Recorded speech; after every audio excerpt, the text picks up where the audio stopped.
Hoy vamos a tener un encuentro muy interesante, porque vamos a hablar con el profesor Gilberto Villegas. Él es docente de la Facultad de Artes Integradas, ha participado muchas veces en la cátedra abierta con unos trabajos bien bonitos acerca del arte religioso, de la estructura del arte religioso, especialmente desde la visión arquitectónica. Y en Medellín tenemos, digamos, una riqueza muy especial con las iglesias y el profesor ha hecho un trabajo muy especial sobre eso. Entonces, esa es una forma también de ver lo religioso, una expresión artística, una expresión también de diseño, una expresión de comunicación, que no solamente se basa en cuadros, en imágenes, en monumentos, sino que también a través de los templos se expresa, digamos, una riqueza espiritual y un diseño extraordinario que evocan también como la esencia espiritual de la religión y ese elemento que también hemos conversado en muchos momentos acerca de la experiencia. Los templos, aunque no lo creamos, aunque de pronto no sea perceptible para nosotros, de alguna manera también están evocando ese elemento espiritual. Entonces le doy la bienvenida a nuestro experto, el profesor Gilberto, a quien, profe, muchas gracias, ¿verdad?, por aceptar esta invitación a trabajar con nosotros. Y bueno, te escuchamos. Bueno, muchas gracias jóvenes, muchas gracias Héctor. La idea de hablarles de la parte sagrada de Medellín desde el lado católico es muy interesante porque no es aleatorio. O sea, la ubicación de las iglesias es como si tuviera una relación divina.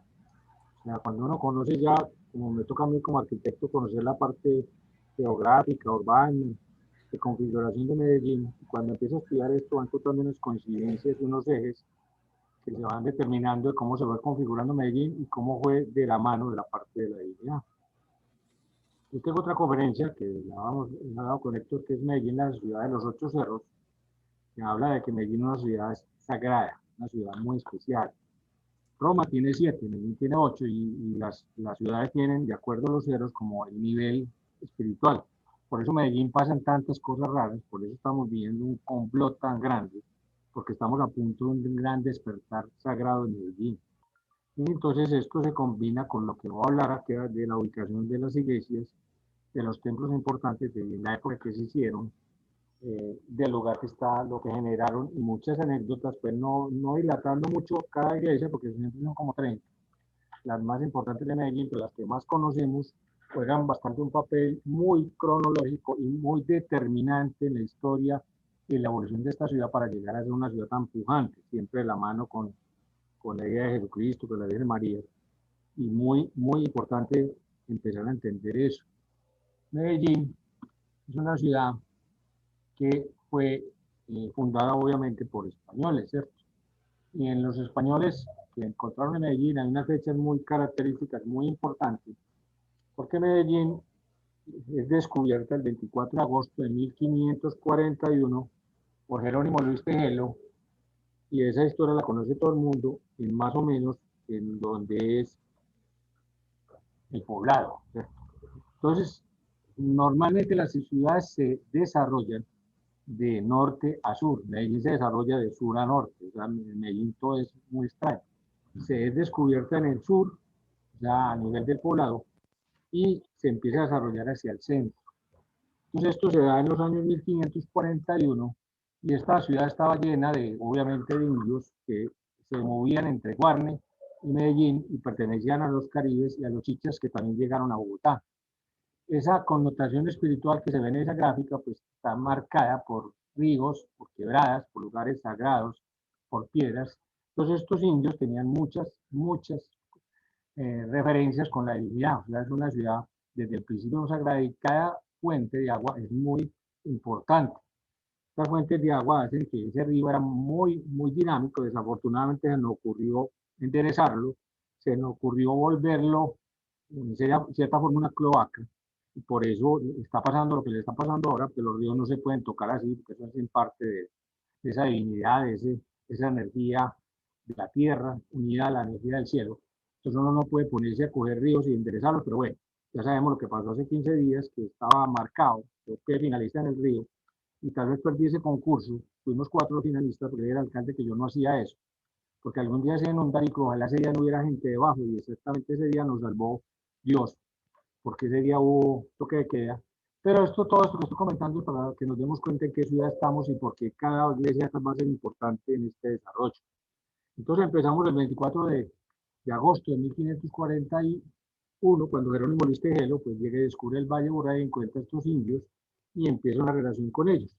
Posteriormente, casi 50 años después, es fundada ya el 2 de marzo de 1616 por un señor llamado Francisco Herrera Campuzano, que ya funda esta comarca como una parte, pues como una élite de Santa Fe de Antioquia. Santa Fe de Antioquia era la capital, y entonces Medellín es fundada y este valle se llama el Valle de San Bartolomé de los Alcázares, pero otros lo llaman también el Valle de San Lorenzo. Esos dos nombres van a ser muy importantes en Medellín y en la connotación del arranque de eso.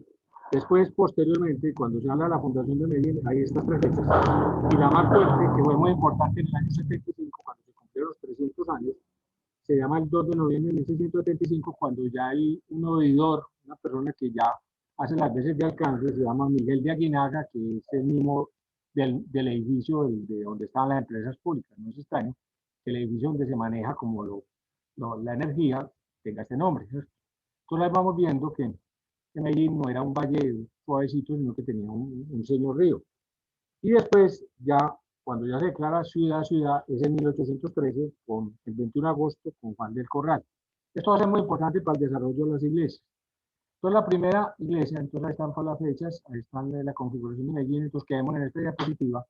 Entonces, donde está la quebrada Santa Elena, que también la tapamos, no la hemos tapado, las quebradas aquí dejarlas fluir, porque el cambio de temperatura que tiene Medellín hoy en día, esos cambios de temperatura, esos calores tan grandes, es que no hay humedades. Ustedes cojan muchos barrios de Medellín y no encuentran ninguna quebrada, las tapamos todas. Y eso no se debía hacer. Y yo como arquitecto vengo hace mucho rato hablando de que eso hay que taparlas y respetarlas. Porque esa humedad que levanta las quebradas se va perdiendo, entonces hay una sequía de momentos y otros momentos de unas grandes precipitaciones de agua. Pero de todas maneras, vámonos a lo que nos vamos, o sea, donde se encuentran las dos, o sea, lo horizontal con lo vertical, o sea, lo de norte a sur con los oriente a occidentes, es en la calle 50 con la carrera 50. Ahí se empezó a diagramar la ciudad y es exactamente en el Parque de Río. El Parque de Río tiene a Colombia, que es la calle 50, y a 49 Boyacá, esto está entre Maracaibo y está 59 Boyacá y está entre la 40, 50 Palacio y la 49 Junín. Entre las dos se marca, o sea, la 50 con 50, donde está ese grafiquito ahí, esa crucecita, ahí se arrancó la parte como organizativa, dogmática y ejecutiva de Medellín, y es el Parque de Río. En el Parque de Río se fundó una iglesia que se llama La Candelaria. En el cabo Medellín, esa es la patrona de Medellín, y ahí se empezó a desarrollar una iglesia. Y esta iglesia que empezamos a desarrollar en Medellín, y vamos a marcar el puntico, bueno, vamos a marcar donde está la Candelaria hoy en día. Esa iglesia empieza a desarrollarse en 1600, entre el 70 y el 76. Y empiezan a haber muchas anécdotas de cómo se consiguió la plata, pero ¿qué había alrededor? Había alrededor, extrañamente, lo opuesto, la cárcel. Y las dos cosas las unía el mercado. O sea, el mercado, lo comercial y lo sagrado se empiezan a unir. Entonces esta iglesia empieza a tener una connotación especial y es declarada pues la Basílica de Medellín y dura casi 60 años. Y como basílica pues va a ser reemplazada por la metropolitana, que ya después es el desarrollo del Parque Bolívar, pero ya empezamos a ver unos ejes diagramados muy importantes, que estos ejes nos van a ubicar. Entonces estamos en el eje de la 50 con la 50 y encontramos la iglesia de la Candelaria, entonces en 1776, y aquí cronológicamente vamos a ir desarrollándolas todas, después de la Veracruz, después la de San Ignacio, que inicialmente se llamaba San Francisco, porque los jesuitas es una parte de los franciscanos, que no creyera, y después aparece la de Belén, después la metropolitana, más adelante las dos San José, la del Poblado y la de la Avenida Oriental, después la de la América. Entonces hacemos una comparación entre la América y Belén, por qué desarrollaron tan rápido estos dos barrios iglesias, porque el uno, el de Belén, era por donde se iban a comprar las tejas. Nosotros hemos ido a Belén a comprar tejas, ladrillos, eh, pisos, porque toda la cerámica se hacía allá. Y la América era la proveeduría donde se compraban las legumbres. Entonces cada una desarrolló como si fuera un pueblo. O sea, subir a Belén era un pueblo, subir a la América un pueblo, y obviamente cada pueblo de esos fue desarrollando una iglesia, iglesias que son marianas las dos, la de, la de Belén, pues obviamente Nuestra Señora de Belén, y la de los Dolores es la de la América. Entonces, esos dos recorridos a través de San Juan y a través de la 30 empezaron a desarrollar a Medellín y pues se van convirtiendo en dos ejes de oriente a occidente.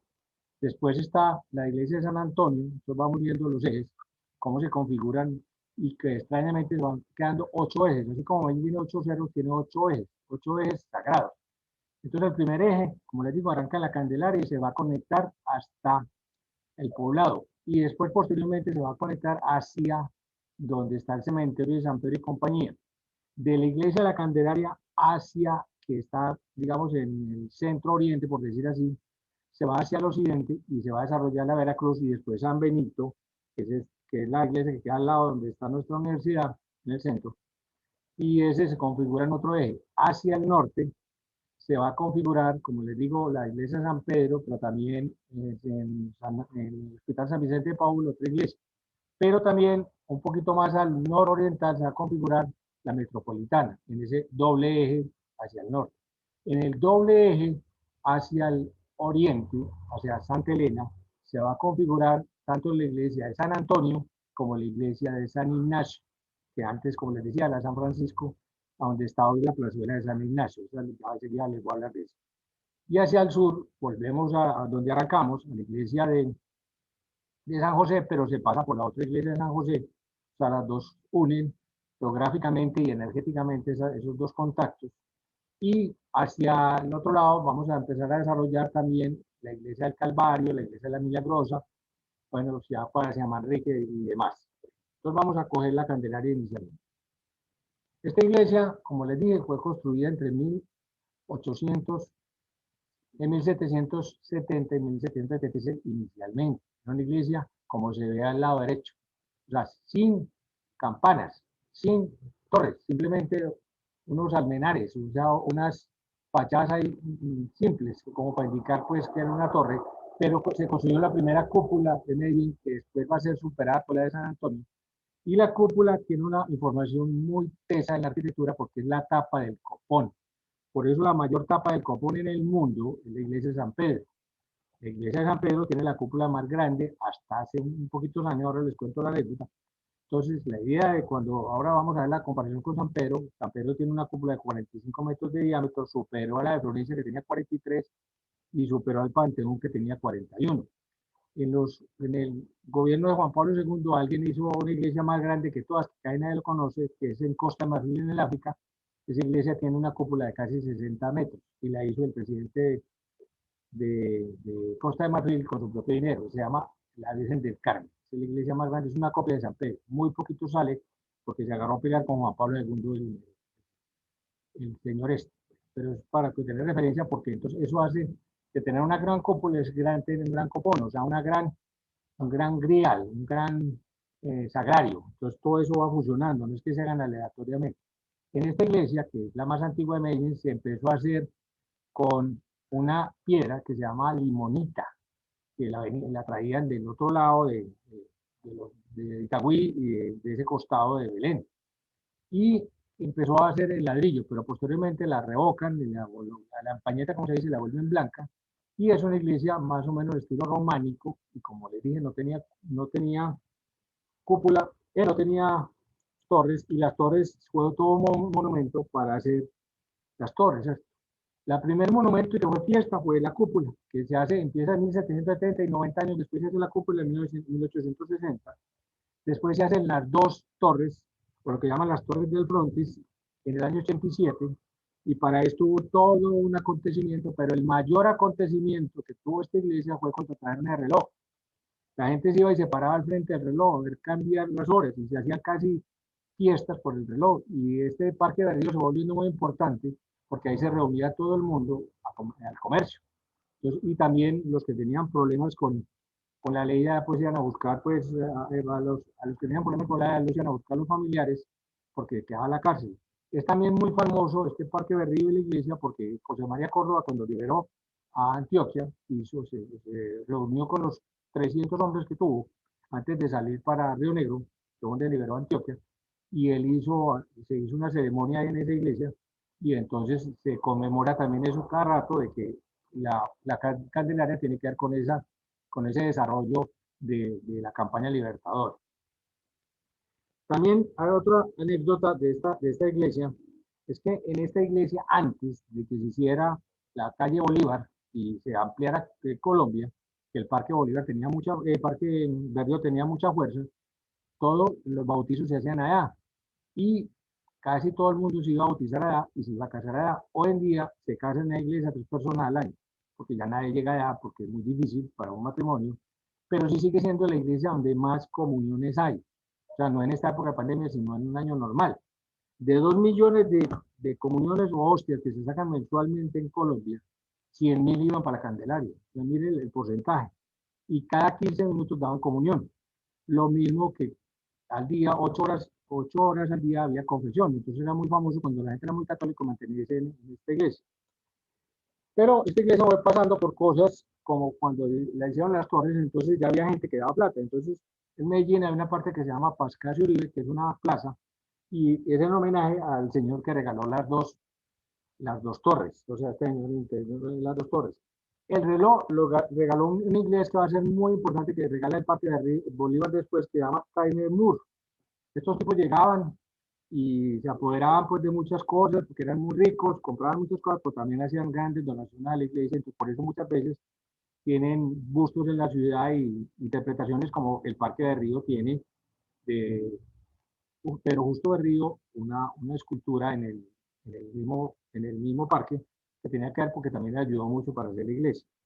Pero hay dos hechos también importantes que son famosos en la iglesia, que uno normalmente cuando va no los encuentra, que es el sagrario.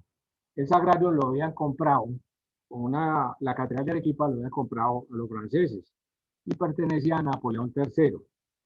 Y este sagrario costó mucha plata, pero cuando venía del viaje de Francia acá, entró a Colombia y los de Arequipa dijeron que no tenían con qué pagarlo, entonces lo vendieron barato a Medellín. Entonces ese sagrario es muy famoso porque es supremamente tallado y ornamental. Entonces Medellín cuenta con uno de los sagrarios más importantes en esa iglesia de la Candelaria, para que le guste esa parte de orfebrería y compañía, ahí está eso. Y la otra cosa fue que el órgano venía también negociado para otra parte y lo lograron negociar para Medellín, y cuando lo trajeron se equivocaron, trajeron un órgano mucho mayor en tamaño para una iglesia del tamaño de la Candelaria. La Candelaria es una iglesia de un buen tamaño, pero no de un gran tamaño como son las iglesias del mundo, y tiene un órgano de una capacidad pues casi como para una iglesia de 100 metros, como para un Notre Dame y compañía. Y este órgano pues también fue un hallazgo porque lo compraron muy barato y se quedó ahí. Entonces, cuando uno muchas veces entra a una iglesia de esta, no ve todas las cosas que tiene. Y, por ejemplo, hay otra cosa muy importante, y es el cuadro de la Candelaria, de la Candelaria que queda a la izquierda del Sagrario, que es también muy famoso, y es de un pintor europeo, que casi que lo trajeron directamente allá. Entonces, en la Candelaria vamos a encontrar las tres cosas: el órgano casi del tamaño monumental. En ese órgano es de la firma Walker, o sea, que hacía los órganos más grandes. Ese órgano lo tienen que estar constantemente dando y organizándolo, y para hacerlo y para organizarlo, que traen gente de Europa, porque no se normaliza ni se puede poner a cualquier persona que lo componga. Es un órgano que se trajo para matrimonios y fiestas especiales, y lo trajeron a través del río Magdalena. La todo fue una odisea completa para que se diera todo eso. Entonces ya vamos consiguiendo los ejes y nos vamos a ir de ahí. La energía partió hacia el occidente y se fue por toda la calle Boyacá, o sea, por la calle 51, y vamos a encontrarnos una iglesia que se llama la Veracruz. Esta iglesia era famosa porque ahí se bautizaba todo el mundo, y sobre todo bautizaban los extranjeros. Mucha gente se venía a bautizar en esta iglesia. Hay dos posibilidades de que la iglesia primero en ladrillo, estuvo muchos años en ladrillo, otros decían que era en pañete. En 1995 la Fundación del Ferrocarril la organizó, estudiaron cómo se había hecho y la volvieron a poner en pañete, o sea, la volvieron a poner blanca. Pero esta iglesia era famosa porque ahí todo el mundo se bautizaba, entonces a uno le preguntaban, en el caso que uno se bautizaba, ¿dónde encuentro la parte de bautismo? En la Veracruz, ahí va todo el mundo. Es una iglesia de estilo barroco popular, o sea, muy simple, muy sencilla, es una iglesia pequeñita, pero tiene una característica también muy especial, y es que esa es la más taquillera de Medellín. Por ejemplo, al mes le entran 20.000 personas solamente a una devoción que tiene el Jesús Nazareno, que hay ahí, y el Jesús de la Buena Esperanza. Ellos tienen público propio, y ahí tienen, pues obviamente, tienen una alcancía para que se sostenga, porque estas iglesias del centro se quedaron sin parroquia, se quedaron sin quien les ayuda porque la parte comercial la fue desplazando. Y entonces esta iglesia se sostiene por las donaciones hacia hasta estas esculturas y hasta estos cuadros. Es una iglesia ornamentalmente muy simple, no tiene pues ninguna connotación diferente, tiene solamente una nave y fue declarada en 1968 con la plazuela Monumento y Patrimonio de la Humanidad, que se confirmó en el año 82. O sea, pasa a ser una iglesia muy importante. Con el tiempo se volvió como el lugar de encuentro de todas las prostitutas y otra cosa, y entonces fue perdiendo como carácter, pero ahora parece que ya la volvieron a organizar y está muy bien. Obviamente no sé cómo quedaría la pandemia, pero sigue teniendo la referencia de los bautismos. Hacia el otro costado, ya cuando nos vamos hacia el occidente, o sea, en este caso es el eje oriental, nos vamos al eje occidental, nos vamos a encontrar la iglesia de San Francisco. ¿Cuál era la iglesia de San Francisco? La iglesia de San Francisco, la que llamamos la iglesia de San Ignacio. Era donde estaban reunidos los franciscanos. La primera parte donde llegaron los franciscanos a Medellín fue ahí. Y en esta plaza, en este coso, de ahí se partían todos los buses, o todos el tranvía y, digamos, los arrieros que salían para Río Negro, arrancaban de ahí, como en día, por Ayacucho. Y era el lugar también de otro tranvía, el primer tranvía que tuvo Medellín. Entonces esta iglesia era una iglesia pequeñita, hasta que la cogieron los jesuitas, la volvieron la Universidad de Medellín, pues no la Universidad de Medellín, sino la Universidad de Medellín, que posteriormente va a ser la Universidad de Antioquia, por eso ahí está el paraninfo de la Universidad de Antioquia. Es una iglesia colonial barroca, una mezcla, y tiene muchos arabescos, y como ven la fachada es muy elaborada. Es una iglesia que se caracteriza por tener el Via Crucis más famoso de Colombia, tiene 14 eh, cuadros de 3,50 de altos, y fue un concurso entre Francisco Cano, que es el pintor famoso de Medellín, y Gabriel Montoya. Gabriel Montoya le ganó y hizo los 14 cuadros del Via Crucis. Es muy importante cuando uno vaya a ver y uno se da cuenta que va a encontrar ahí. Ahí estaba el convento de los jesuitas y se desarrolló la primera escuela que va a dar lugar después a la Universidad de Antioquia, que ya después Francisco Santander la nombra la, la primera universidad de Medellín, de la ciudad de Medellín, no la Universidad de Medellín, de la ciudad de Medellín, entonces arranca ahí. La fachada es hecha en una piedra que pues, se empezó a desarrollar, que es de la porción de Valdivia, una piedra que fue muy famosa entre los años 50 y 60, y se borró en esa piedra Valdivia, y entonces todos esos ornamentos son del barroco y del rococó, y tiene 3 naves, ¿cierto? También era famoso porque ahí iba todo el mundo a buscar agua bendita. Esta era la iglesia del agua bendita. Bueno, sigamos. Este es el altar, es un altar de madera, es un altar que trajeron de España, lo trajeron de Sevilla, muy elaborado, muy de arabescos, muy colonial. Entonces nos vamos para el otro costado. Entonces ya nos vamos directamente a lo que les decía ahora, a los dos pueblecitos que tenía Medellín, ¿cierto? Belén. Entonces en Belén se desarrolló una iglesia que se hizo por muchas etapas, y es la iglesia de Nuestra Señora de Belén. Al lado derecho ven que el frontis de esa iglesia, que no tiene nada que ver con el de ahora, también tuvo el proceso de la Candelaria. Posteriormente se le hicieron las dos torres en un proceso similar. Es una iglesia de 3 naves, con una nave central, con arcos y triángulos romanos, y con una configuración muy de justicia, con 4 columnas al frente, imitando pues como los palacios de justicia. Esta iglesia después posteriormente también tiene una cúpula. Es una iglesia, como les digo, de tres naves. Es una iglesia característica porque tiene unas imágenes fuertes de la Virgen María, muy grande, en la Inmaculada. tiene la María Auxiliadora y tiene Santana. Pues son muy famosos sus esculturas que de casi 3 metros de altura. Y nos vamos para la joya de la corona. Esta iglesia nosotros no la valoramos, pues es la iglesia que más ladrillos tiene en el mundo. Y cuando se concibió a raíz de lo que les dije ahora. Tyrone Moore era ese inglés que regresó en Medellín y en agradecimiento regaló unos terrenos para hacer un parque, el Parque de Bolívar. Inicialmente era un parque que estaba cruzado por una quebrada que se llama La Loca, y la curia determinó así, ayer hacer su iglesia, llamaron a un arquitecto que se llama Carré, muy famoso por el edificio. Carré diseñó esta iglesia, pero la configuración era hacerla todo en ladrillo porque era lo que se conseguía acá, lo que se conseguía en Belén. Y entonces esos 1120 ladrillos se seleccionaron muy fuertemente porque eran ladrillos macizos. Se hace una iglesia románica con 2 torres coronada por 2 pirámides. Esta no tiene cúpula, esta lo que tiene es un batisterio muy fuerte, un presbiterio también muy bonito. Tiene un órgano también de muy buen tamaño. Se empezó a hacer en 1871 y en 1932 se declara pues ya la Basílica Importante de Medellín, es donde oficia el arzobispo. Es característica porque tiene como 28 cuadros muy famosos, entre esos de Cano y otras personas. Entonces hay un tour para ver los cuadros, porque no se los expliquen. También hay un tour para entrar al órgano y ya le prenden a uno el órgano, que es tan potente como el de la Candelaria, pero el de la Candelaria es más fabuloso, pero aquí se oye mejor por la profundidad de la iglesia. Sus pisos son traídos de Europa, sus pisos de ese adoquín famoso. Su techo es hecho en una laminilla. Cuando uno mira piensa que es en tablilla, pues es una laminilla de cedro. Y es famosa también porque uno de los hombres más importantes que había en Antioquia, que colaboró mucho con las iglesias, tanto Yarumar como Bellín, fue el escritor Tomás Carrasquilla. Él está enterrado allí.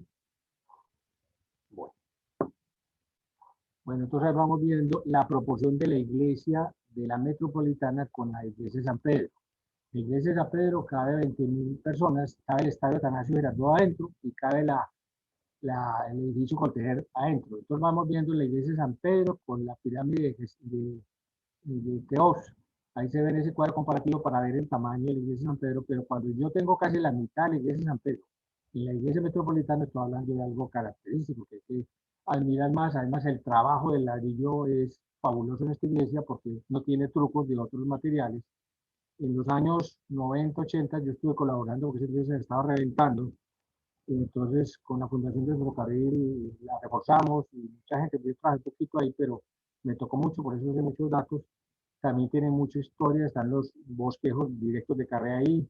Esos planos se hicieron directamente en Francia. Entonces Carré vino a hacer esto y se terminó haciendo otros edificios y otras cosas, como Goebbels, que otro arquitecto que trajeron en aquella misma época también para hacer iglesias y hacer la estación del ferrocarril. Fueron arquitectos que vinieron acá, franceses o belgas, y se quedaron acá.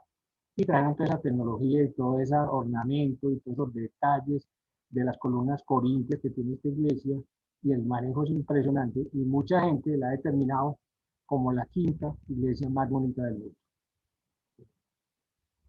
Ahí vamos viendo el lugar donde se hacía el obispado, donde están las ceremonias, el presbiterio, el bautisterio. O sea, tiene cosas fabulosas.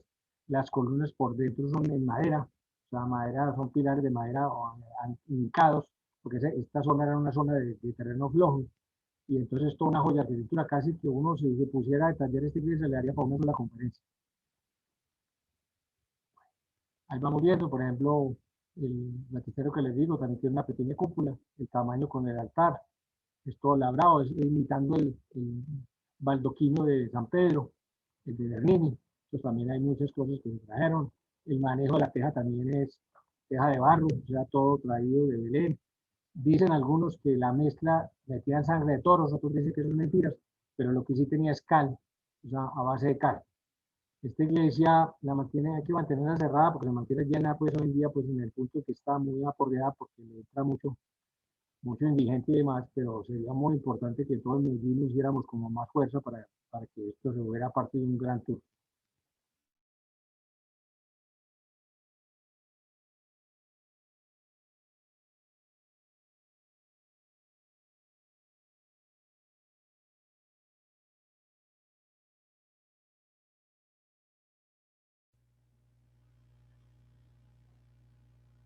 la iglesia de San José del Poblado.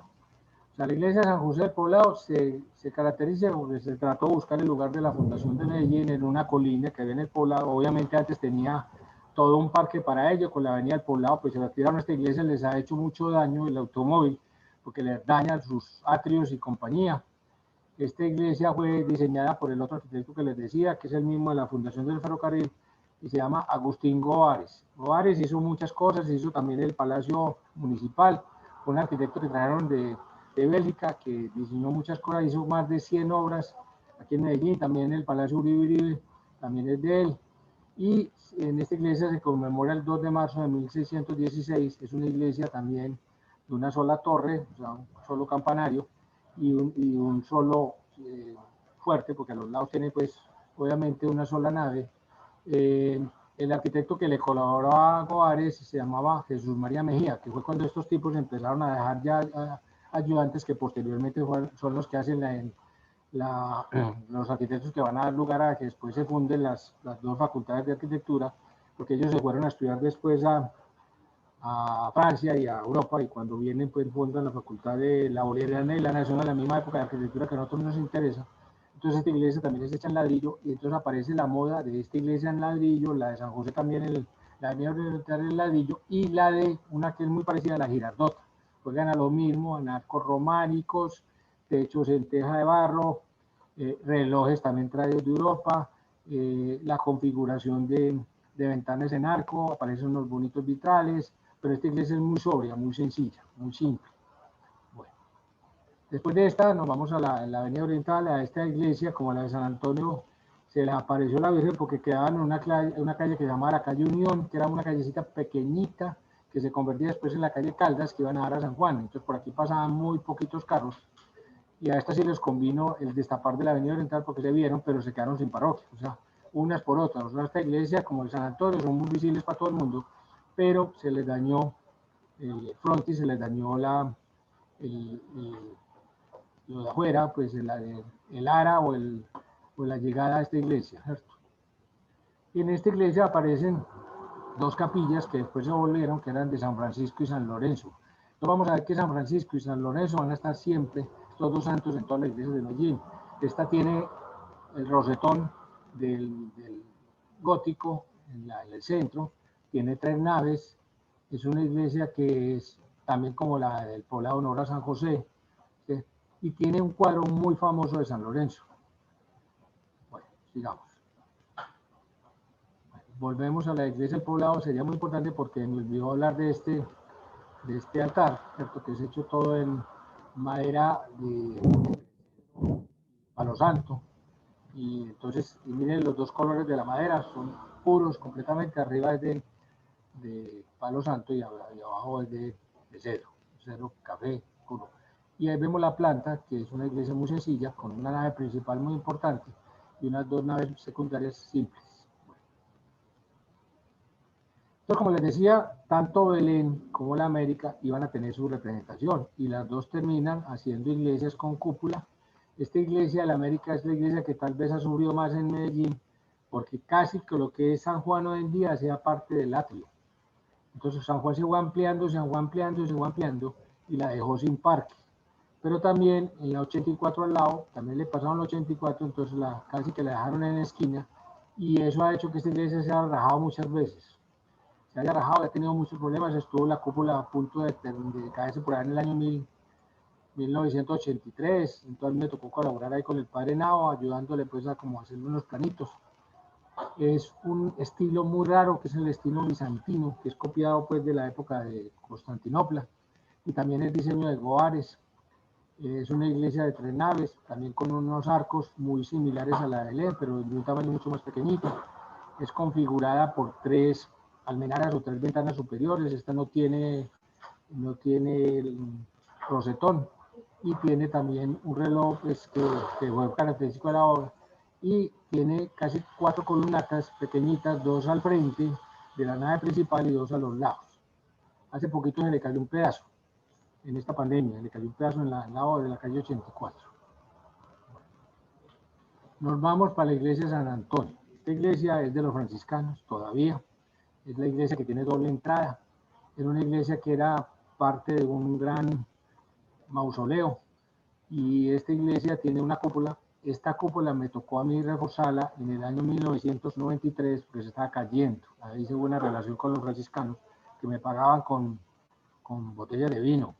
Todos los diciembre me mandaban bastante botellas de vino. Yo en esa época pues no me tomaba ni un trago, pero entonces era un buen regalo que podía hacerle a mucha gente.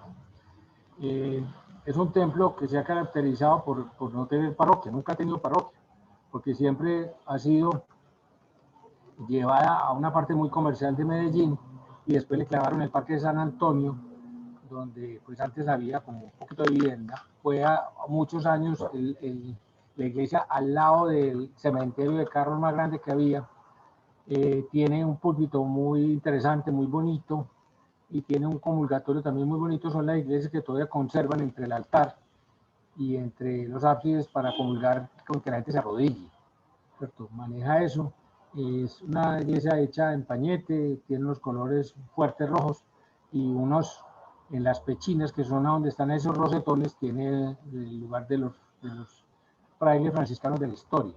Es renacentista, vuelve a tener las tres puertas, tiene un altar, un atrio con tres escalinatas, que era muy dado a el cuento de las indulgencias. O sea, todo eso se manejaba eso, y tiene la cúpula más grande de Medellín, que fue la que yo traté de ayudar, y después en el 90 y ya la arreglé en el 83, 85, algo así, y después hace poquito la volvieron a reforestar, a organizar, porque en realidad es una iglesia que sufre mucho.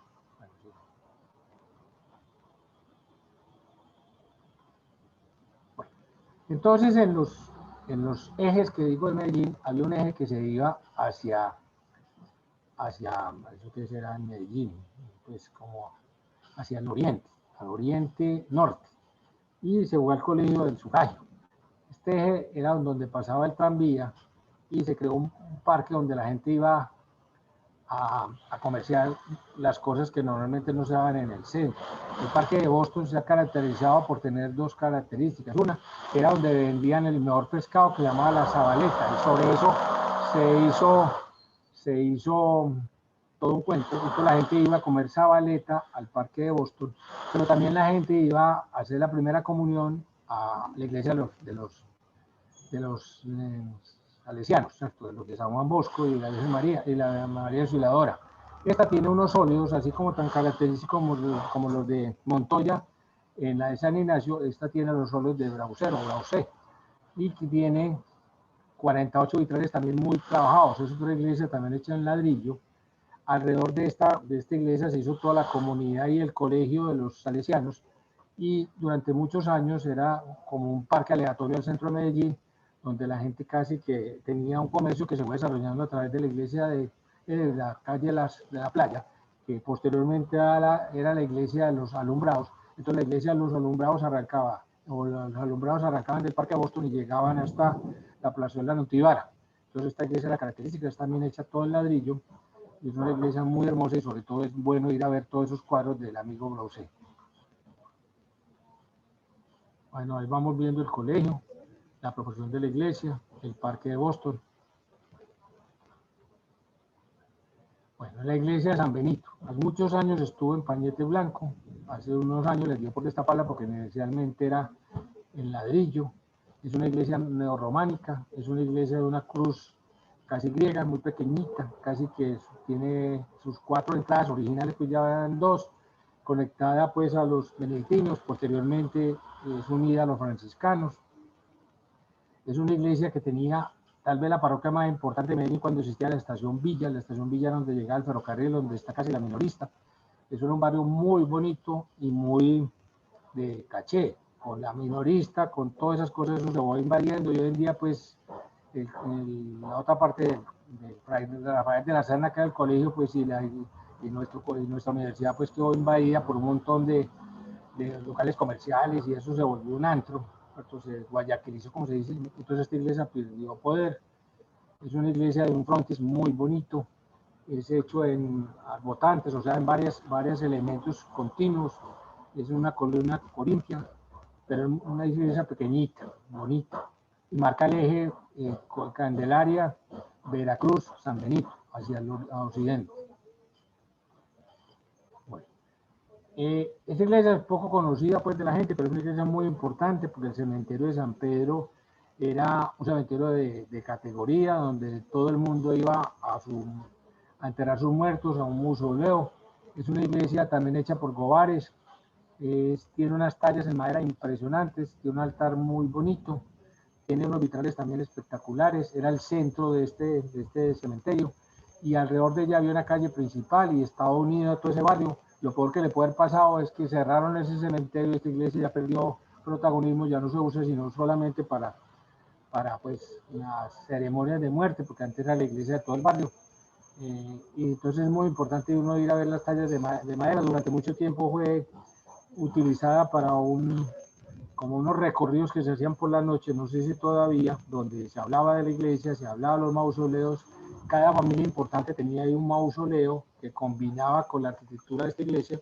Tiene una semicúpula de, de encuentro de dos arcos, o sea, arcos cruzados, con una cruz importante, una cruz celta, y está bordeada por unos anillos de oro, que es esa moldura que tiene allá en el alto.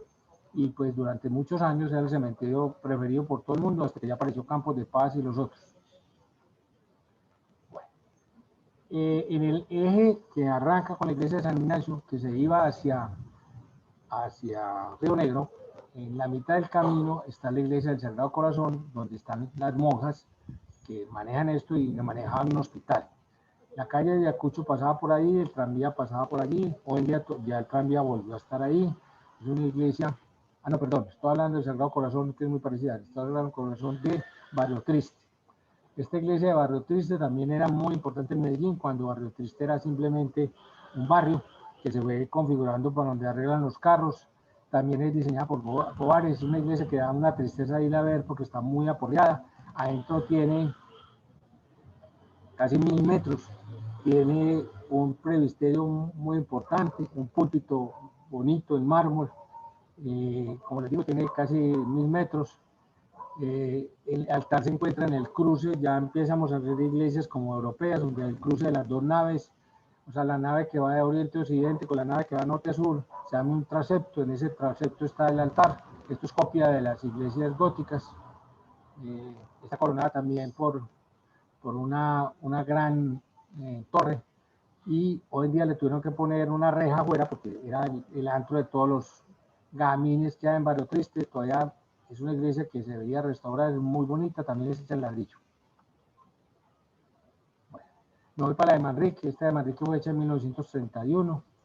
Esta ya es por otro arquitecto de la gamada de los que trajeron. Es un arquitecto de apellido Huerta. Es un poquito más grande que la anterior, es una iglesia de casi 1200 y pico metros. Es una iglesia gótica, esta es la iglesia gótica por excelencia en Medellín, con una torre que le sirve a la vez de campanario. Ahí se ven los procesos en las fotos, que fue una iglesia durante mucho tiempo, es el centro de Manrique, es el lugar de reuniones. Ahora estuvo muy de moda en esa Loquito por mí, en esa telenovela Loquito por mí, pues donde se hacían las cosas recordando los años 70, 80 de Medellín, donde esta iglesia fue protagonista. Está, tiene albergada una de las imágenes más importantes de Medellín, que es la imagen de los taxistas y de los buceros, que es la de Nuestra Señora del Carmen. O sea, la fiesta del 16 de julio es muy protagonista. Tenía un muy buen terreno afuera, hoy en día pues se ha sido apeñuscada por todo lo que se ha construido entre Manrique y Aranjuez. Es una iglesia que esta torre ya es una torre respetable, que es una torre de 60 metros y está coronada también por una cruz celta. Bueno, entonces esta fue la señora de Sagrado. Aló, ¿se volvió a caer? Profe, no te estamos escuchando. Aló. Te Ya estamos... preguntaron una cosa. Sí, me están... Sí, un estudiante te va a Listo, preguntar, ¿qué quiere profe. preguntar? Sí, Profe, hágale. preguntarle pues qué significado tiene cuando usted habla de gótico. ¿Qué quiere? Sí, Cuando hablo del gótico. Sí, sí, sí, sí. ¿qué es gótico, Bueno, profe? Lo que yo le entiendo al estudiante. bueno, muy buena pregunta. A ver. La arquitectura siempre se ha caracterizado por procesos constructivos. Nosotros, los humanos, empezamos desde la cueva. Por eso el mito de la caverna de Platón es muy importante, que es muy católico el cuento, extrañamente. porque es el albergue, es el útero de la madre. Entonces los seres humanos siempre han buscado el útero de la madre. A medida que se fue desarrollando pues, la parte sagrada, aparecieron las catacumbas, cuando ya los cristianos peleaban con los romanos, entonces aparece también otra caverna. De ahí, cuando ya Constantino abre las puertas en el imperio bizantino a los cristianos, se empiezan a hacer unas catedrales en arco romano, o sea, arco de medio punto, o sea, arco curvito completamente, y en el centro hay una cosa que se llama la clave. Y esa clave da una proporción, pero eran iglesias que tenían que ser muy gruesas, muy fuertes, para poder albergar a las personas adentro. Entonces eran de grandes moles de columnas y en forma como de circunferencia, el techo. En los años 1100, todo eso va a que nosotros nos vamos y como arquitectos empezamos a detallar y empezamos a hacer otras cosas, entonces aparece el arco, el que se llama el arco de medio punto o el arco ojival. Este arco ojival es como poner las manos en oración y terminan en un punto central. Y esto dio la característica que se empezaron a abrir los espacios mayores, pero llegó el momento que los espacios necesitaban luz. Entonces hay una cosa muy interesante en la arquitectura sagrada que es el traslado de las cargas, o sea, a las cargas que son en el centro se pasan para los lados, un principio como de puentes, para que me entiendan. Entonces ahí aparece el espacio gótico que aparece en las vitrales alrededor de la iglesia y aparecen un montón de elementos muy sueltos y entre esos elementos sueltos ya las columnas no son cuadradas sino que son en forma de pirámide alargada buscando encontrar el cielo.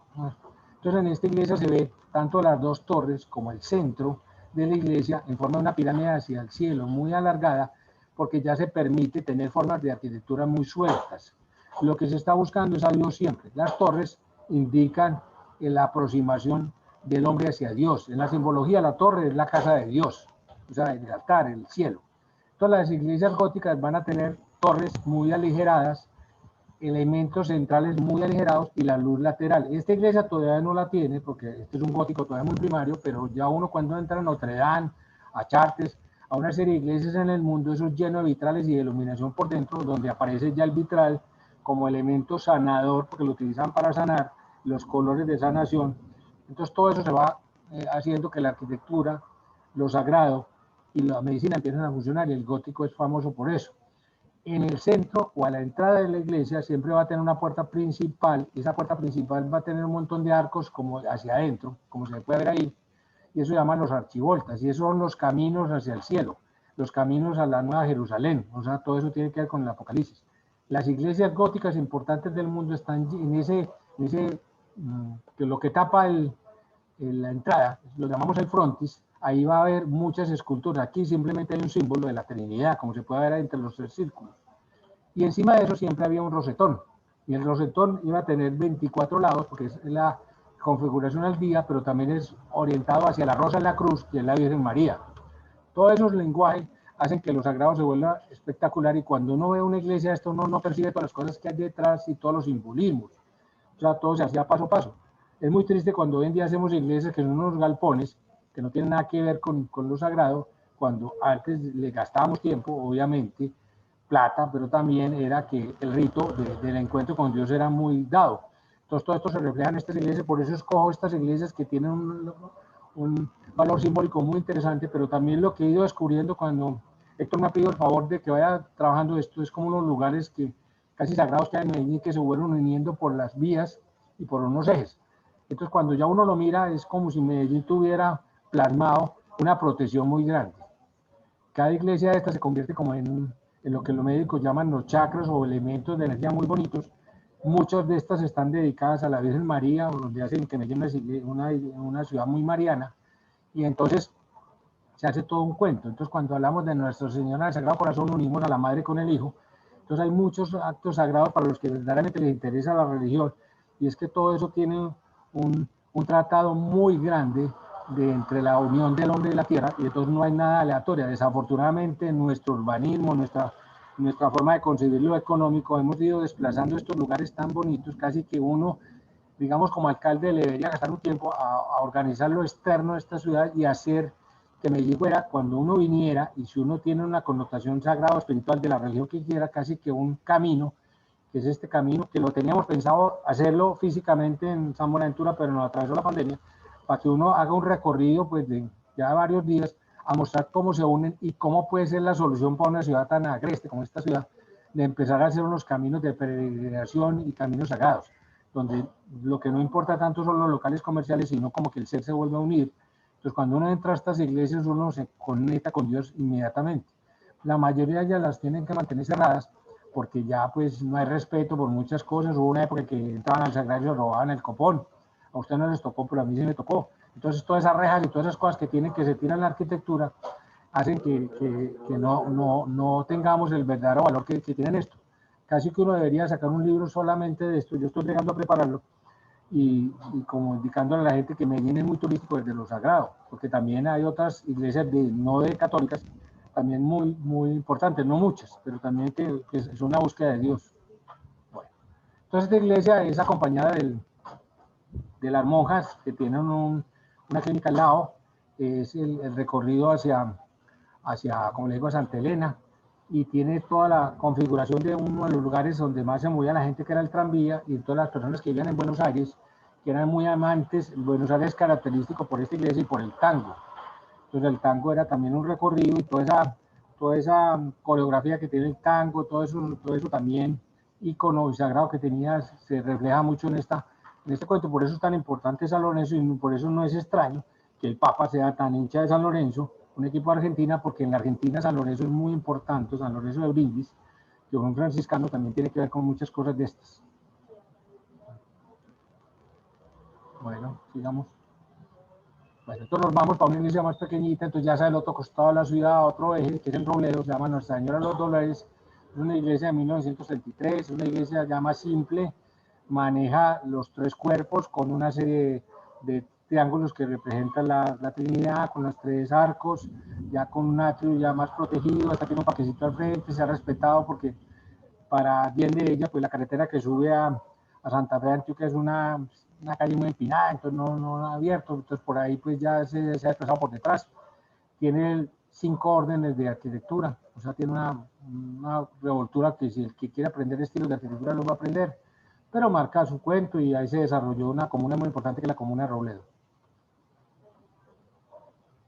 Bueno, esta iglesia para mí es muy importante, porque ahí me bautizaron. Tanto la gente nacía en el hospital de San Vicente Paúl, y al otro día lo bautizaban ahí. Es una iglesia que casi nadie conoce. Medellín es pequeñita, es una iglesia de una cruz griega, o sea que casi que es cuadrada. Es de un arquitecto que se llama Gavet, que también hizo muchas cosas. Era la iglesia donde la gente se metía no solo para bautizar a los que nacían, como les digo, al otro día lo bautizaban a uno, nacía y ellos mismos lo bautizaban. Entonces, la referencia es que esta trabajan en llave con la Veracruz. Los que se bautizan aquí, la partida de bautismo queda en la Veracruz. Es una iglesia donde unos motivos ornamentales, como se puede ver en lo pequeñito, unos vitrales y unos frescos, o sea, lo que se pinta sobre las paredes, muy bonito. Tiene una doble campana al frente, tiene una iglesia, una torre, una puerta importante, pero tiene unos símbolos muy raros afuera, como los ven al lado derecho, no se miran, unos grifos. Siempre me he preguntado qué están haciendo esos elementos que se ven mucho, como en las películas de Merlín y esas películas. Está eso, pero también tiene un callejón de lámparas muy interesante que marcan como un sendero. Es una iglesia muy pequeñita, muy bonita, pero es uno de los valores de arquitectura sagrada importante de Medellín. Es una iglesia de los años 30, fue reconocida apenas en el año 62 como patrimonio de Colombia, y como le digo, tiene ese valor porque está entre el Hospital San Vicente Paúl.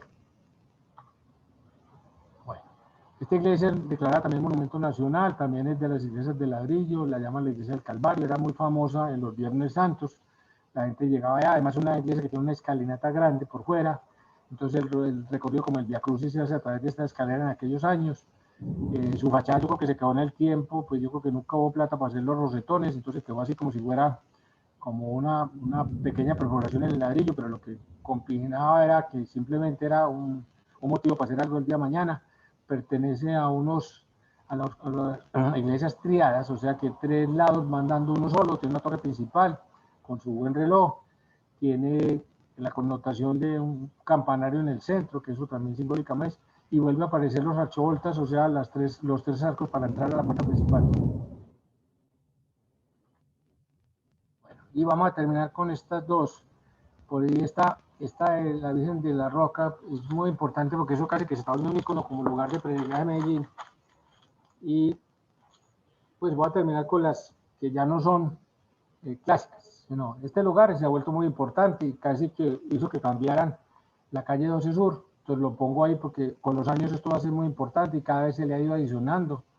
Desafortunadamente pues tiene muy mala fama, pero se creó por ahí en los años 70, 80 en una gruta y dicen que ahí apareció la Virgen, pues yo no sé si es cuento de la verdad, pero se ha ido configurando y eso también es importante porque en el mundo hay iglesias como Fátima y Lourdes que se fueron creando por una aparición y fueron creando unas grandes catedrales. Después a mano derecha tenemos la iglesia de la Sagrada Familia, que es en Villahermosa, en el otro eje, ya en el eje oriental, es también en ladrillo, es una iglesia de una frontis muy alto, con 3 puertas alargadas. Bueno, seguimos a una iglesia de otra configuración ya más moderna, esta vamos a pasar rapidito. Esta iglesia aparentemente es gótica, pero es hecha en el año 52. Tal vez se muestra más eso porque queda en Palacé, queda en el Socorro, así se llama también Nuestra Señora del Socorro, a eso se le debe el nombre. Es una iglesia de un buen tratado de la fachada, que es muy ornamentada, pero por dentro es supremamente simple y sencilla. Tiene las connotaciones de las torres góticas, copia como de Chartres, la copia de la torre norte de Chartres. Es una iglesia que tiene otra característica, que el techo es en cobre. Se ve que algún día se incendió, porque las iglesias terminan en techos de cobre cuando se incendian. Es una iglesia como la iglesia de los espejos. Yo no puedo entender por qué la llaman así los espejos, porque yo adentro, las veces que yo nunca he visto ningún espejo. Pero bueno, ¿será que tal vez ese cobre da como un reflejo? No entiendo por qué tiene eso, pues ahí lo apunté. Tiene el rosetón que le estoy diciendo, tal vez el rosetón más importante que pueda tener Medellín, pero sin tener la característica de los franceses. Tiene unos ábsides que son la parte de atrás, como esas salientes que tiene, y tiene el transepto, o sea, donde está el altar, con una señora torre muy importante. Bueno, pero es una iglesia nueva, relativamente nueva. Esta es otra iglesia que cuando vamos para Bello, en el metro, nos la encontramos. Se llama Jesús Nazareno, es una iglesia que tiene como la de San Antonio, tiene doble entrada. Es una iglesia muy, muy detallada, es una mezcla entre rococó, barroco, tiene 1000 estilos, es rematada por una virgen afuera, la Virgen de la Anunciación, la de las 12 estrellas, o sea, las 12 colonias del cielo.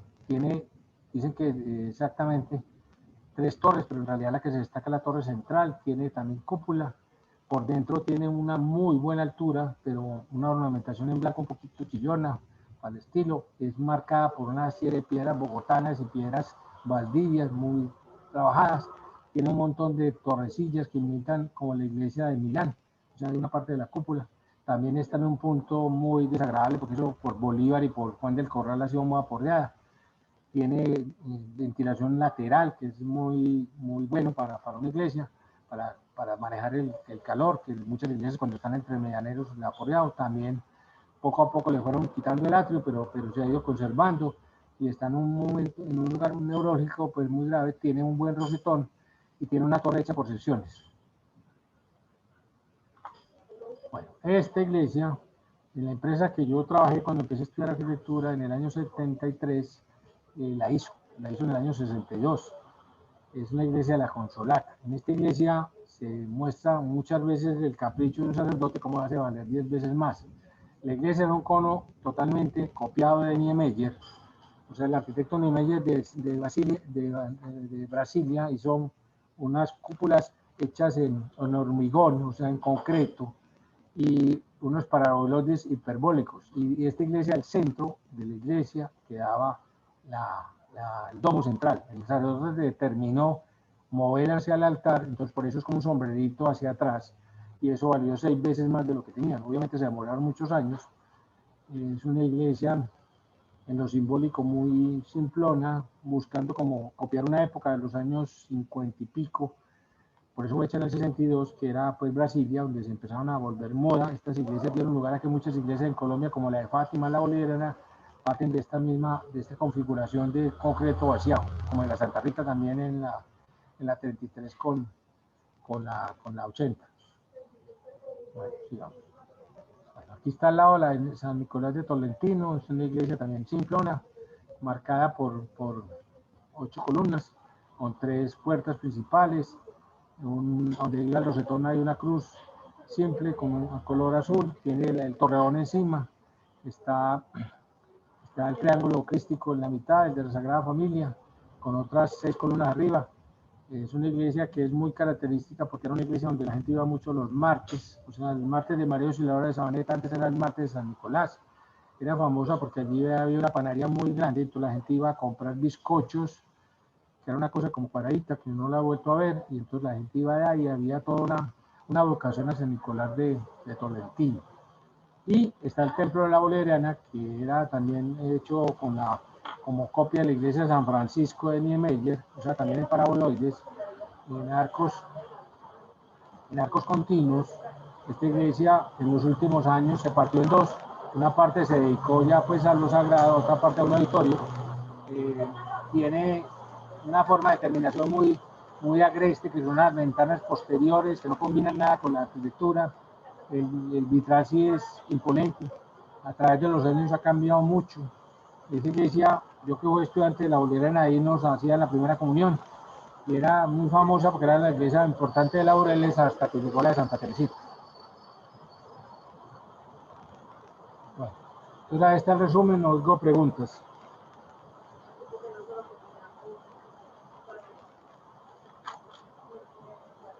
Profe, ¿Aló? sí, señor. Sí. Bueno, por acá tengo a Luisa García que quiere hacer una pregunta. Luisa. Luisa. Pues yo tenía dos preguntas. La primera es de cómo se determina como tal el nombre de una iglesia, pues porque todas tienen como nombres de personajes religiosos, entonces como pues cómo se determina. Y la segunda era que en algunas fotos vimos que habían unas iglesias que solo tenían una torre, otras que tenían más, entonces era como si eso significaba algo. Claro que sí, claro que sí. Muy buena pregunta. Estamos hablando de la Iglesia Católica. La Iglesia Católica tiene unos símbolos y tiene una tradición. Y la primera tradición es que la Iglesia Católica es determinada por Jesucristo y es el que marca. Pero extrañamente la mayoría de las iglesias del mundo no se llama Jesucristo ni tiene nada que ver con Jesucristo, a pesar de que es el protagonista, que es el que va a estar en el altar. Entonces marcan también dos características para el nombre. Primero, en el lugar donde se van a hacer. Entonces, ese es un punto. Segundo, a quién orden religiosa pertenece. Entonces, normalmente nosotros trabajamos y estudiamos en San Buenaventura, que es franciscano, ¿cierto? Entonces, si uno va a hacer una iglesia para los franciscanos, pues le pondrá Buenaventura o le pondrá Francisco de Asís o Santa Clara, ¿cierto? Porque en realidad a eso pertenecen. Y yo, por ejemplo, estoy montando una de las iglesias de San Francisco, de solamente San Francisco en el mundo, y hay muchas, o sea, porque es tal vez el santo más taquillero. Entonces, si la gente tiene una unión con el cielo y quiere pues hacer un homenaje a que él piensa que le más cercano, entonces aparece, por ejemplo, en Chocó todo tiene que ver, la fiesta tiene que ser con San Francisco, entonces hay muchas iglesias franciscanas. Y como les decía, Niemeyer, que era un arquitecto ateo, la iglesia que hizo y tal vez la que los tocó al final de su vida con el catolicismo fue la de San Francisco, que él mismo desarrolló y elaboró. Él hizo dos iglesias muy importantes, una es la de San Francisco, que es entre las que tengo en la colección. Lo otro, por ejemplo, a mí me tocó, yo me fui a vivir al barrio Simón Bolívar y no había iglesia.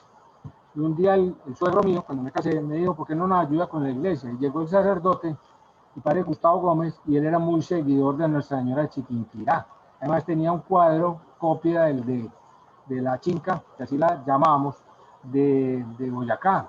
Entonces él fue y pidió permiso en la curia y determinó que esa iglesia se llamara Nuestra Señora de Chiquinquirá. Y entonces en Simón Bolívar existe una Chinca, pero también en la Estrella, la que maneja el párroco de la iglesia de la Estrella, de la parque principal, se llama Nuestra Señora de Chiquinquirá, que es la Virgen de Colombia, porque el decir de la gente fue que la Virgen se apareció en Chiquinquirá. Yo creo en eso, por eso lo hablo muchas veces así un poquito respectivamente, porque no falta quien no crea en esto y le haga uno la corrección, pero también es muchas veces de eso. Lo otro es que hay poblaciones que tienen mucho historial y tienen mucha tradición. Entonces esa tradición también viene de que han venido de otras partes. Entonces mucha gente le dice, es que la iglesia que yo voy a hacer en este pueblo nuevo es igual a la mía que yo vengo de Santa Fe de Antioquia. y en Santa Fe de Antioquia existe la iglesia de Santa Bárbara, y yo quiero una copia, entonces yo voy a ayudar a hacer la iglesia, y entonces nos reunimos varios donde no hay iglesia, que vamos a poner una plata y determinamos que la iglesia se llama Santa Bárbara. Entonces hacen la vuelta en la curia y entonces determinan que se va a Santa Bárbara. Muchas veces la misma curia dice, no, es que ya hay muchas Santa Bárbaras, y entonces no queda bien porque ya existe otra. Entonces, por ejemplo, cuando este padre fue a probar la de la Chinca, le dijeron, si es fuera de Medellín, no, porque ya existe la Chinca y la Estrella. Dijo, no, es en Medellín, y en Medellín no hay Nuestra Señora Chiquinquirá. Entonces, y el padre tenía un cuento con el 9 de julio, que es el día de Nuestra Señora Chiquinquirá, no sé si un familiar o un amigo había nacido, el papá, entonces insistió en eso, entonces también aparece eso. Por ejemplo, ¿por qué arrancamos de la Candelaria? Porque la Candelaria es la patrona de Medellín, y entonces también era la patrona de los españoles que llegaron. Los españoles que llegaron eran de Sevilla, de por allá abajo, que tenían como en España hay más de 54 vírgenes, o sea, vocaciones, vírgenes que creen que han aparecido y todas las cosas, entonces les hablan a eso. Bueno, en cuanto a la configuración física, aparece mucho la época que fue elaborado el proyecto. Pero como Medellín no es de esa época, sino que somos copiones, por decir así, entonces el primer arquitecto que trajeron, para hacer la Candelaria, venía de un lugar de España especial, y entonces él trató de hacer una copia de lo que él veía, pero ya cuando llamamos a los franceses y a los belgas, y se ve en las que hablé, y trajeron a Carré y a Goeres es belga y francés Carré, entonces ellos empezaron a traer lo que ellos veían, ¿cierto? Y lo que habían tenido, y Francia lo del gótico que me preguntan ahora es donde más iglesias, creo que hay 89 iglesias góticas, y de ahí se desarrolló un cuento, y eso tiene que ver con la constelación de Virgo. Cada iglesia pertenece a una estrella de Virgo, es una cosa mágica. Si uno coge el mapa de Francia y le quita el borde y coge las ciudades, le pone como cuando se hace un mapa del cielo y las une, es exactamente la constelación de Virgo.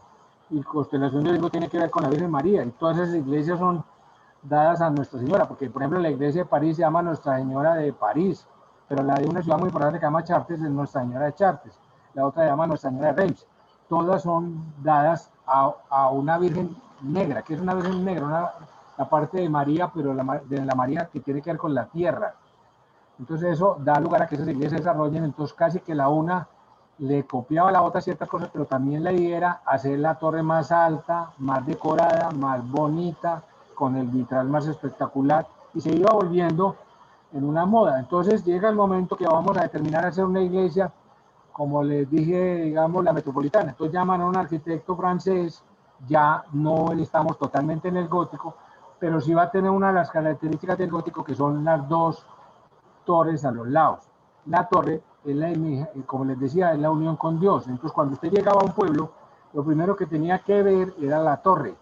Y la torre quiere decir que ahí se adoraba a Dios. Entonces desde lejos se veía esa torre, era como una imagen, y que ya es una imagen que viene de lo pagano extrañamente, que es el obelisco. El obelisco que viene de los egipcios tenía que ver también cómo se bajaba la energía del cielo a la tierra.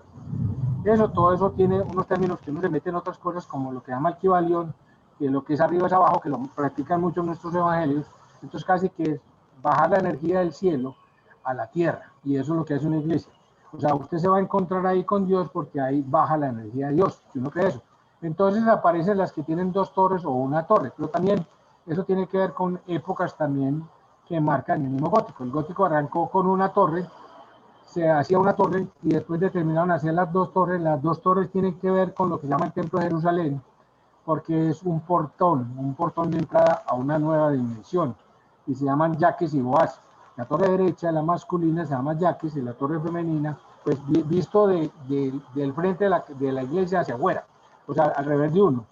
Y las dos marcan lo que llamamos el yin y yang, el equilibrio entre lo masculino y lo femenino, entre la noche y el día. Todo eso se maneja en ese simbolismo. Entonces cuando yo entro a la iglesia estoy pasando por un portón o una puerta dimensional, y yo todos los días lo hago. Cuando yo estoy en mi casa, entro a mi casa, yo paso por dos yaques y boaz, que son los parales que me sostienen la puerta principal. Entonces yo estoy afuera o adentro, y eso lo determina el portón. Entonces la puerta de la iglesia es muy importante, y muchas iglesias del mundo. En la puerta había todos los jeroglíficos por hacer y se contrataba un arquitecto solamente para decorar la puerta. Entonces aparece en Florencia el Batisterio, que tiene unas puertas que fue un gran concurso, se lo ganó un arquitecto llamado Lorenzo Giliberti, y ahí tiene toda la historia de la humanidad, así como la Castilla Sistina tiene la historia de la humanidad, en esa puerta está en cobre, porque esos tipos eran orfebres, o sea, los tipos que manejaban el cobre y el oro, y hacían toda una serie de dibujitos pequeñitos, donde se contaba el Antiguo Testamento, entonces la gente daba plata para que estuvieran en la puerta. Entonces, la imagen que tenía en ese momento el profeta Abraham era de un tipo del pueblo. Lo mismo que en las esculturas. Entonces, muchas veces en las esculturas aparecían los reyes, aparecían los gobernantes, de quién hacía la iglesia. Entonces, todo ese simbolismo que encontramos en la iglesia tiene que ver con eso. Lo que pasa es que muchas veces, como todo en la vida, hay muy buenas intenciones, y lo que, por ejemplo, la que le pasó a la del Barrio Triste, que tenía toda una programación para terminarla, la cultura de Medellín fue determinando que ese era el barrio Guayaquil, las viviendas que tenían ahí se desplazaron, terminando haciendo muchos cafetines, y después en los años 50, 60 se empezó a volver el lugar donde se arreglan todos los carros, y por eso el nombre de Barrio Triste. O sea, ya no es un barrio alegre, un barrio de una connotación económica bravísima, porque queda al lado de la Alpujarra, al lado del Parque del Río. En día todavía cogió mucho valor, y en un punto neurálgico, porque el río va a ser lo más importante en Medellín. Entonces, ¿cómo se sacan esos locales de ahí? Imposible. Entonces, esa iglesia tiende a desaparecer por eso. Pero también en la misma iglesia hay un montón de elementos pequeñitos que marcan los 12 apóstoles como símbolos. A veces los 12 apóstoles eran esculturas, otras veces son simplemente columnas que marcan eso, entonces simbólicamente. Entonces nos vamos a la iglesia que en este momento está de fama en el mundo, que es la de Gaudí en Barcelona, que tiene 18 columnas grandes o torres. Las 18 columnas están repartidas: 12 apóstoles, 4 evangelistas. Entonces ahí vamos en 16, y una escultura o una torre a la Virgen María, y la que va a ser la más alta del mundo, la torre de Jesucristo, que queda encima del altar. Pero como San Juan hace parte de los 4 evangelistas y hace parte de los 12 apóstoles, le pusieron a otro que era muy cercano a ellos, que se llama Bartolomé. Entonces cuando uno encuentra, ¿qué quiere decir Bartolomé? Se reemplazó. No, Bartolomé era apóstol. Bueno, otro que era cercano a ellos reemplazó la torre de San Juan. Entonces primero se construyeron las torres de los apóstoles, después se construyeron las torres de los 4 evangelistas, y hoy en día se está haciendo las torres de María y de Jesucristo. Entonces todo eso tiene un simbolismo. Pero también la iglesia, por ejemplo la de Barcelona, está dedicada a San José. Entonces por dentro usted encuentra muchas cosas que tienen que ver con San José. Y entonces porque pertenecían a una comunidad que es la comunidad catalana. La comunidad catalana es de mucho carpintero y de mucho pedrero, y el santo que los acoge a ellos es San José. Entonces uno también dice, yo pertenezco a un cuento y voy a ser la iglesia de San José. Por eso les hablaba que la iglesia de franciscanos de Medellín era la de San Ignacio, que era una iglesia muy sencilla. Llegaron los jesuitas y le pusieron San Ignacio. Y por eso cuando uno dice al centro va a llegar a la plazuela de San Ignacio, ya no se acuerda que algún día eso era de los franciscanos. Bueno, ¿quién hace otra pregunta? Profe, yo. Profe, bueno, yo, en la parte de abajo está la capilla del cementerio Museo San Pedro. Esa capilla, esa capilla, digamos, yo he tenido en la mente una historia que me han contado de que está dando la espalda al cementerio. Inclusive lo han dicho, ¿cómo, profe? Cierto, porque no era la iglesia para el cementerio inicialmente, sino para el barrio, ese barrio Lovaina y Manrique, era para el otro lado. Pero al encerrar el cementerio se perdió todo eso. Obviamente encierran el cementerio por los rituales que hacemos aquí de brujas y cosas que meten a robar, y porque en una época los estudiantes de la Antioquia se robaban los cadáveres de ahí para estudiar. Oiga, entonces, profe, porque yo había escuchado que era, creo que fue en temporada de Monseñor Tiberio, creo que si no estoy mal, que la construcción o el diseño del cementerio de San Pedro es de tipo masón, es masonería. Entonces que ya habían construido la iglesia, dicen, entonces que cuando el obispo se dio cuenta que para no tumbarla, que lo que hizo fue pasar la cúpula para la parte de atrás, como quien dice, la iglesia le da la espalda al cementerio. Bueno, ¿eso mitos desde Ciudad, profe, o qué? ¿O cómo es? No, yo lo que creo es más la ubicación ya geográfica, ¿cierto? Sí. Y sería muy importante que habláramos de eso de los masones, porque también hay una cosa ahí que ha habido un enredo, ¿cierto? Los masones son los albañiles, yo soy un masón. Yo soy un masón porque yo soy un albañil con títulos, yo soy un arquitecto. ¿De dónde sale la palabra masón? La palabra masón sale del templo de Jerusalén, del templo de Salomón, que es el que da lugar al catolicismo. Y ahí todos los albañiles que manejaban la almadana, que se llama masó en francés y en arameo, empiezan los que manejan la almadana. Entonces un masón maneja la almadana, el compás y la escuadra. Eso es un masón, es un albañil, es un arquitecto.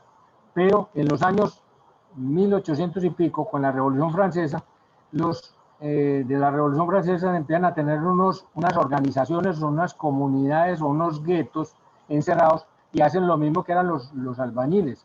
El Templo de Jerusalén fue el primer edificio que se cerró con papel, se cerró pues en una época no había pues tanto papel sino con madera, y por eso los edificios de nosotros hoy en día hay que encerrarlos. Es un mito que se encierran los edificios por el polvo, pero también se encierran porque al final se destapa como la magia del edificio.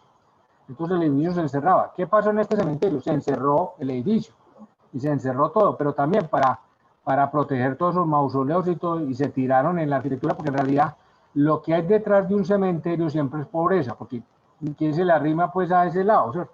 Y gran parte de que esa zona en Medellín se hubiera deteriorado tanto, pues ese cerramiento. Pero la iglesia era para el barrio. Entonces, que usted miren la fotografía que tengo abajo. La puerta grande queda para un lado, la puerta chiquitica queda para otro lado, ¿cierto? O sea, está mal enfocada. Lo que pasa es que es muy bien hechecita, y yo creo que con todo lo que regaló la gente, porque al final cada uno dice, mi mamá está enterrada, yo arreglo la iglesia. Estoy hablando de los años 60, 70, porque cuando apareció el cementerio Campos de Paz, la gente se olvidó de enterrar a los muertos allá. Además, se cambió el rito de hacer un mausoleo por una cosa más ecológica, más de acuerdo a la época que acaba terminando. Después, ya cuando empiezan las cremaciones, pues ya no se necesitan esta clase de cementerios con bóvedas grandes. Entonces fue perdiendo forma, pero es una iglesia interesante porque tiene detalles muy bonitos. Pero sí, lo que decís es verdad, tiene todos los mitos de que en realidad pues que el obispo Tiberio, el de la Bolivariana, Tiberio, bueno, ahora me acuerdo, Salazar y Herrera, Tiberio Salazar y Herrera, es el cuento. Ese fue el que dicen que fue el que le puso esos muros, pero también estamos hablando de los años 40 y 50, cuando empezó una parte difícil en Colombia, a raíz del cuento de que empezó con la muerte de Jorge Luis Gaitán, que aparece en Colombia la FARC, y aparece que aparecen todos estos movimientos de izquierda y derecha.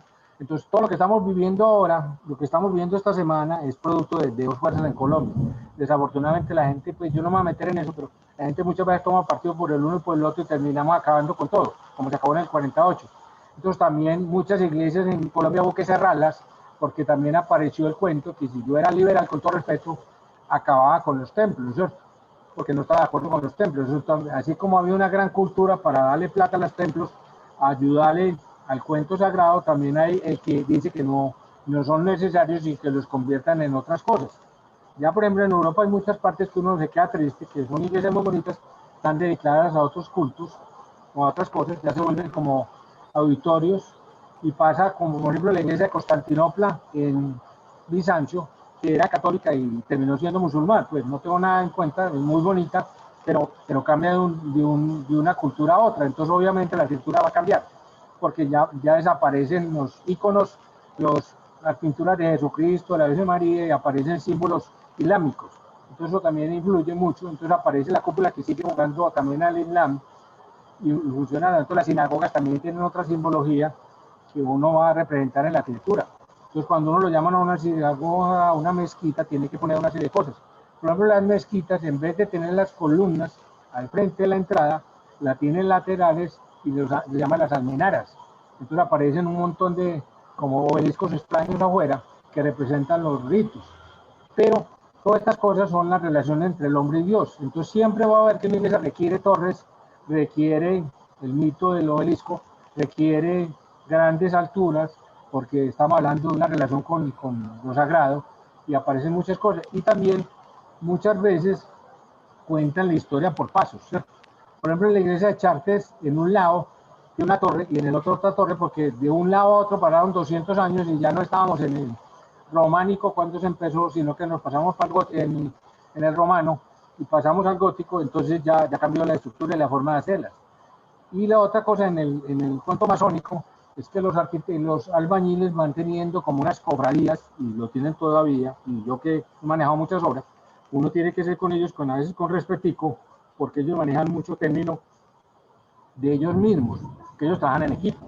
Yo les explicaba a mis estudiantes en estos días que, profes, que tengo que hacer un trabajo en equipo, que perece, les decía, pónganse en la condición de que cuando llegan esos camiones de concreto a vaciar una losa, y eso hay que vaciarlo en una hora, porque si no se daña eso, y si alguien está metido ahí, lo coge los pies con esa mezcla, hay que cortarle los pies, el otro lo tiene que sacar de ahí, porque tienen que vaciar eso, y ahí es el rito masónico, que tienen que trabajar todos juntos, y ahí sí tienen que ser amigos, o tienen que ser por lo menos en lo que ellos llaman una gallada, pues es el término que utilizan. Y entonces, entre los términos que ellos usan, la torre. Ellos hablan de la cabeza como la torre. Doctor, ¿cómo le pasó? Que está como enfermito, ¿le dieron en la torre o qué? En estos días que tenía esa conjuntivitis, que me disculpan que les quedé mal el lunes porque tenía una conjuntivitis, entonces fui a una obra ayer y un tipo me dijo, doctor, ¿le dieron en la torre o qué? ¿Qué le pasó con esos ojos? Entonces, esos son los rituales y las formas como es un lenguaje. Entonces, todo esto son lenguajes, la arquitectura es un lenguaje de aproximación a lo divino. Entonces, cada cosa de estas tiene 1000 historias, mil fábulas.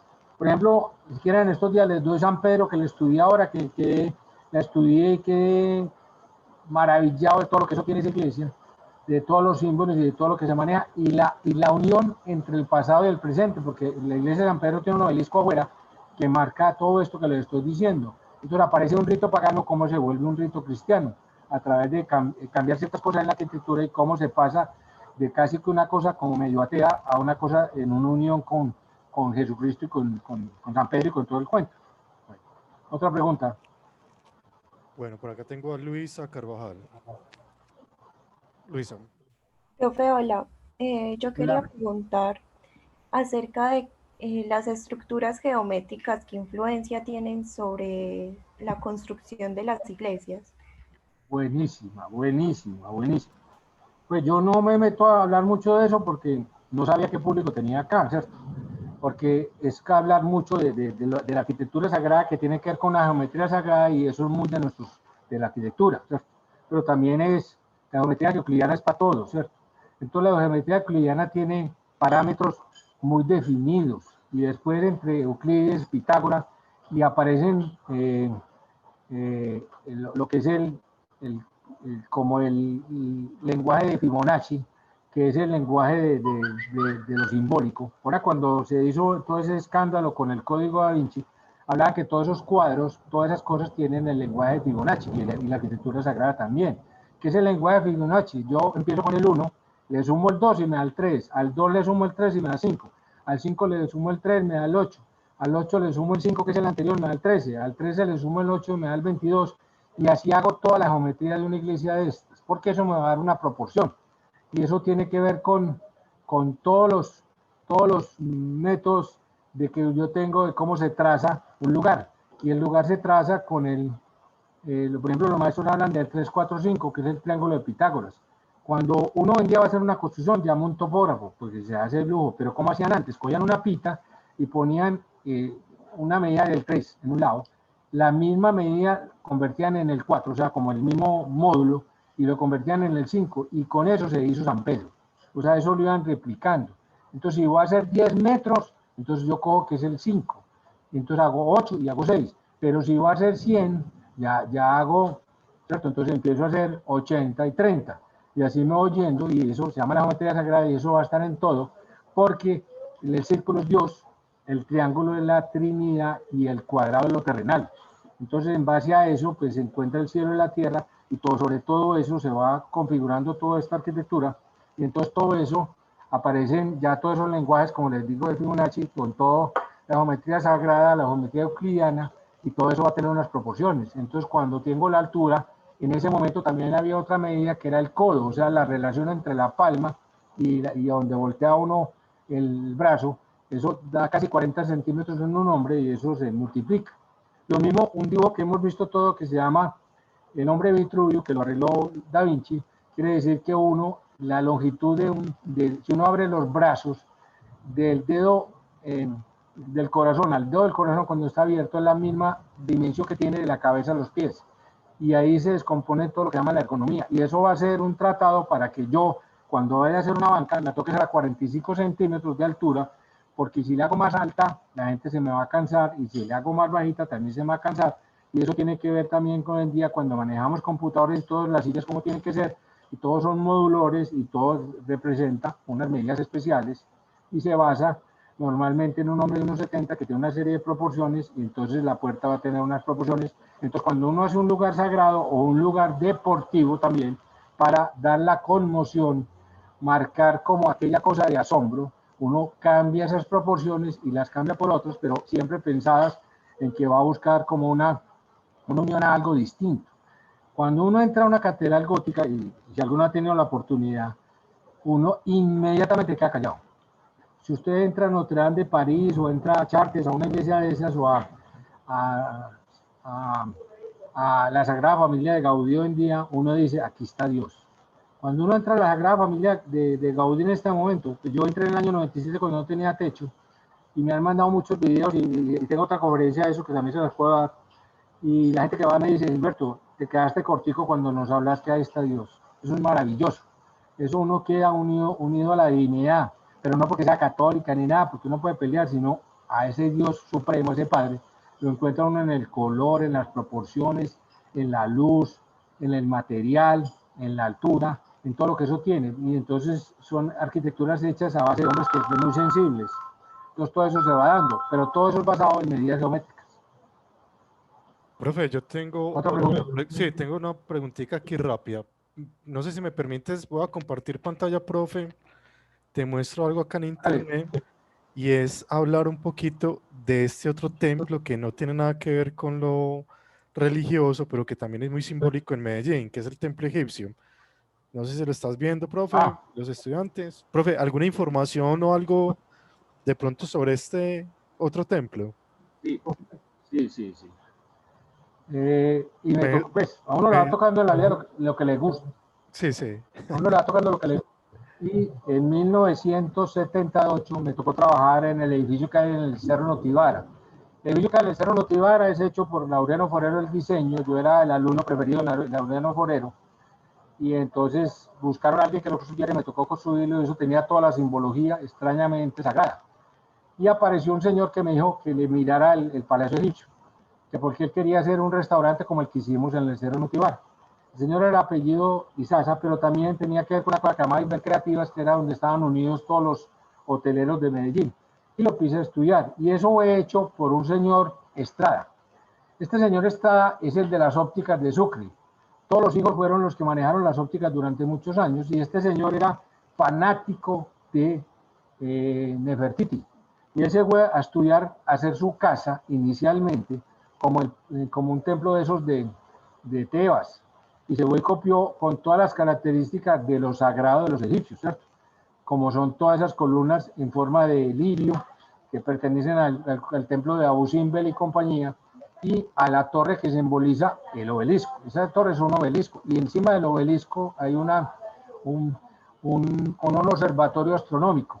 Como era un señor enfermo por la astronomía y por los lentes, él se trajo el telescopio que hoy en día pertenece al planetario, y le trajo un telescopio que era más potente que el planetario de Bogotá, y él desarrolló esto, y ahí vivió un tiempo con sus hijos, los Estrada. Los Estrada después ya se fueron de ahí, y esto lo determinaron, lo volvieron restaurante, después lo volvieron como una especie de sinagoga. Eso le han dado 1000 usos, y tiene una configuración muy bonita, pero no es muy puro, no es muy puro porque es una mezcla de todos los estilos edilicios. Además, en el centro, pues inicialmente era un hipostilo, o sea que es una plazuela, un patio. Por los años, como se ve ahí, pues tiene un techo ya de otra época, y ese tipo maneja colores, pero ahí hay como una parte de cierta dinastía, ¿cierto? Una copia. Nefertiti era, pues, la mamá, dicen algunos, de Tutankamón, de aquella época de más o menos Amosis IV, donde ya se hizo lo sagrado, y ya aparece Akenatón. Y Akenatón es el primer faraón que habla de un solo dios, y cae lo matan, ¿no? Porque eso es otra cosa muy brava. Entonces este señor fue a buscar eso, porque él sí creía en un solo dios, no en todos los dioses de Egipcio, y trajo toda esa tendencia de armarla, que es la ciudad donde estuvo Akenatón, Dicen que Akenatón es un Moisés, un hombre que estuvo en Egipto, pero que creía más en Dios, en el Dios único. Entonces toda su simbología va hacia un solo Dios único. Ahí no vamos a encontrar pues cosas dedicadas a Ibis o a Horus o a otras cosas en este templo de aquí de Medellín, sino que maneja el cuento aquetanoiano, que es el de Amarna, que ya es la búsqueda de un solo Dios. Entonces todo ese patio central es el corazón, el obelisco es la relación directamente con un Dios Padre, y maneja todo eso.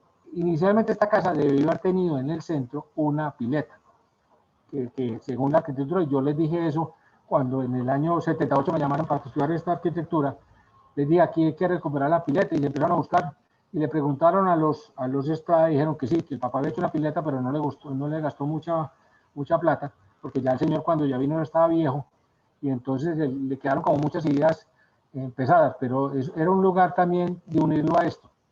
Yo me voy a estudiar un poquito más eso y voy a buscar la información que tengo viejo para complementarla para ese recorrido que algún día, Héctor, lo tenemos que dar en Medellín con, los, con los frailes y compañía, porque yo creo que es bueno que esto no se haga solamente así En clase. teóricamente, sino que uno lo sienta. No, profe, pero es que Uno la lo idea sienta. con esta pandemia, hermano, nos dañó ese plan que teníamos de ir con los estudiantes a hacer el recorrido.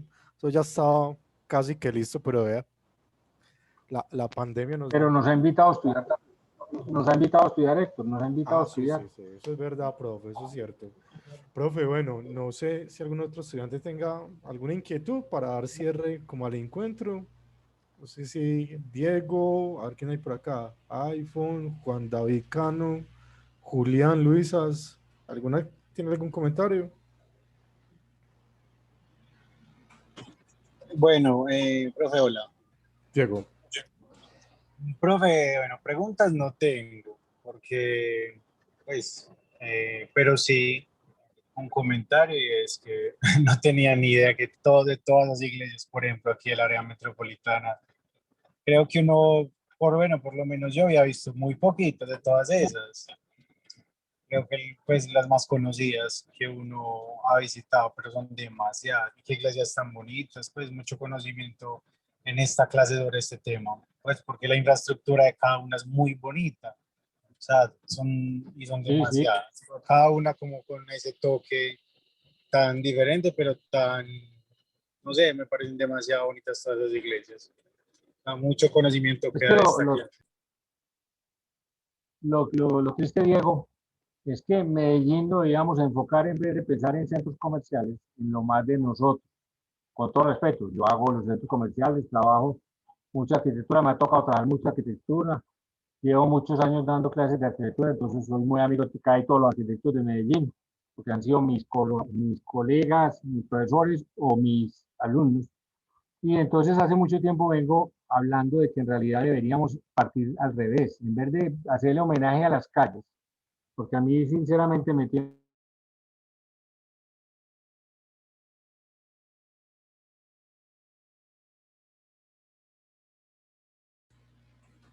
Profe. Aló, aló. Ahí sí, ahí sí. Cayendo truenos por aquí, man. Entonces el automóvil acaba con todo, entonces cogemos un atrio de una iglesia de estas con toda esa arquitectura, porque también afuera había muy buena arquitectura, y por ampliar una calle para pasar carros, tumbamos todo eso, como en la iglesia de la América, como la iglesia del Perpetuo Socorro, como muchas iglesias que han sido golpeadas en Medellín, como la de San Antonio. Entonces les quitamos la otra proyección hacia afuera, o sea, ese encuentro con el afuera, y entonces para parar carros, y entonces la ciudad cada día le hacemos más homenaje al carro y menos homenaje a los seres humanos. Entonces casi que Medellín debería ser una ciudad para caminarla. Medellín es una ciudad muy pequeñita, para que nos tengamos cosas. Entonces uno dice, ¿cómo así? Sí. Si nosotros en vez de hacer todo el homenaje al automóvil, pusiéramos, y esta es una de las ideas que yo hice para el Parque del Río, conectar, yo le proponía 51 puentes en el río, la mayoría patronales, y verá que uno no tiene que dar tantas vueltas. Si yo voy, estoy en el 80 con la 33 y voy para la Alpujarra a tocar una vuelta, bajarme a San Juan, dar una vuelta, pero si hubiera los puentes casi yo bajando a pie, llego muy rapidito si hubiera puentes.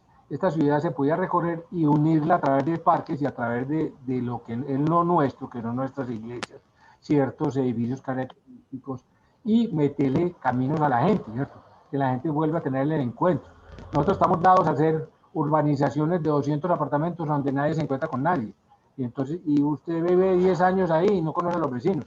O sea, ya no hay una interrelación. ¿Dónde era la interrelación antes? En las iglesias. Así uno fuera católico, no era católico, ahí se encontraba y se encontraba a la afuera y alrededor de la afuera conocía a la novia y había al lado donde chupaba el cono y hacía otras cosas. Entonces todo eso tenía un montón de cosas y obviamente la arquitectura alrededor se respetaba porque uno de los principios es que los edificios que habían al frente no podían ser más altos que las iglesias. Y en determinado momento, que por ejemplo la Metropolitana, en el Parque Bolívar tiene edificios de 18 o 20 pisos y le quitaron protagonismo y se pierde todo eso de nuestra cultura.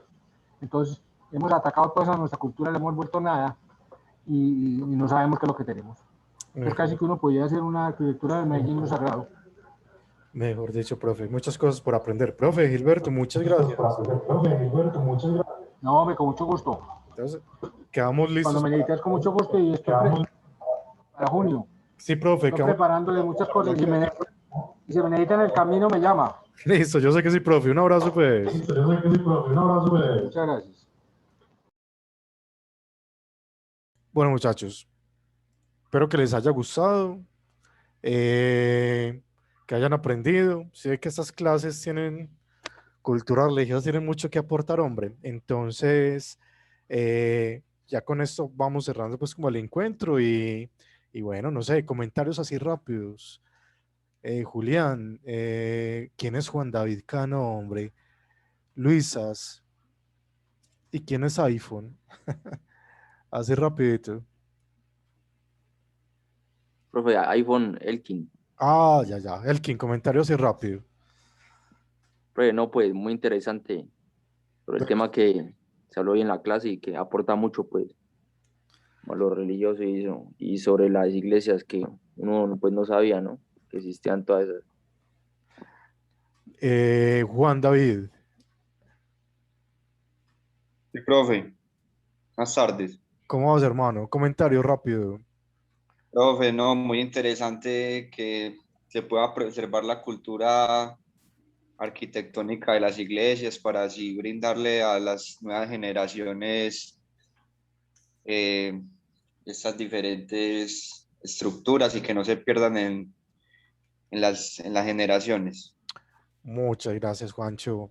Diego, ¿algún comentario? Profe, sí, no, pues que me sentí regañado. ¿Por qué? No mentiras, no, sino que tiene razón. O sea, uno siempre piensa en conocer un centro comercial,